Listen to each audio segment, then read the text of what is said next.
Hey, Life Path 6, welcome to Destiny Digits. So let's go ahead and start your reading. So to the far left in my handmade deck, my court cards or my people cards are going to be biblical characters. So the biblical character that comes up is Miriam. It says, elder and only sister of Moses, who saved him from the Nile River when he was a baby. So Miriam's role was significant, right? It wasn't only who she was, but it was who she was related to. And so think about how this is significant in your life. Are you an older sibling? Do you have an older sibling? So this talks about relationships, possibly family, and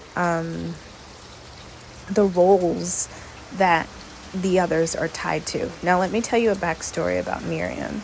So Miriam saved Moses, right? Moses ends up taking his people, saving them, taking them to the promised land, parting the Red Sea, right? Pharaoh went through all the plagues for not obeying and freeing the Jews as requested by God, right? So Miriam, once the Red Sea is parted, Miriam is the first person to lead the celebration in the tailgate. So she is a fan of her younger brother. Now there's also Aaron, another brother of Moses and Miriam. So this could talk about, three people that are significant based on relation. But nonetheless, Miriam saves Moses as a child. Miriam celebrates one of Moses' greatest successes. But then later, trouble comes. And trouble comes when Moses gets married. And I believe he had more than one wife, which means that his attention was no longer available to family. But also, one of his wives was a Cushite. She was of a different clan, a different, she was outside of their own kind, their own people.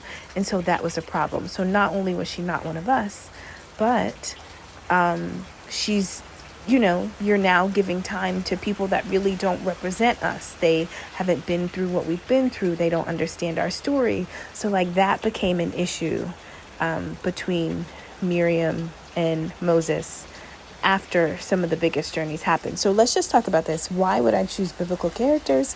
Because this stuff happens in everyday life. Have you not been in a relationship and a sibling or a relative of the person you're involved with is really not a fan?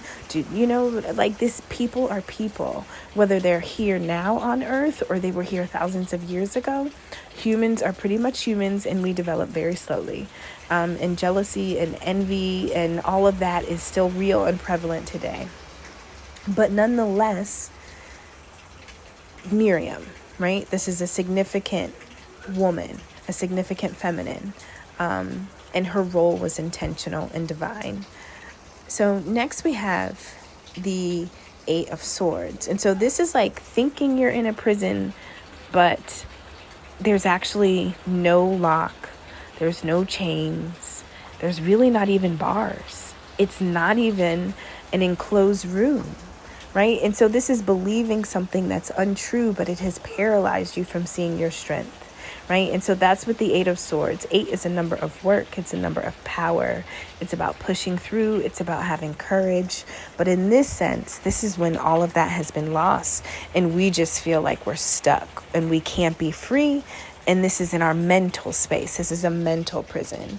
And so Miriam seems to be trapped, right? Miriam seems to be afraid of her ability, of what she's capable of. Next, it says, my faith has the power to turn trauma into healing, conflict into growth, and fear into love.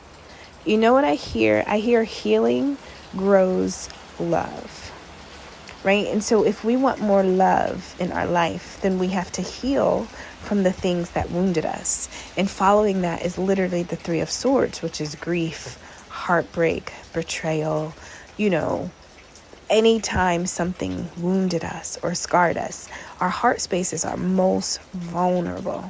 That's our source of giving love and receiving love. And so when it's wounded, something, things won't go right until we really tend to the wound and give it time and attention.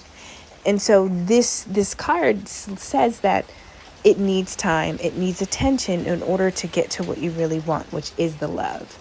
But the trauma has to be sorted through. It's the trauma that has to be healed.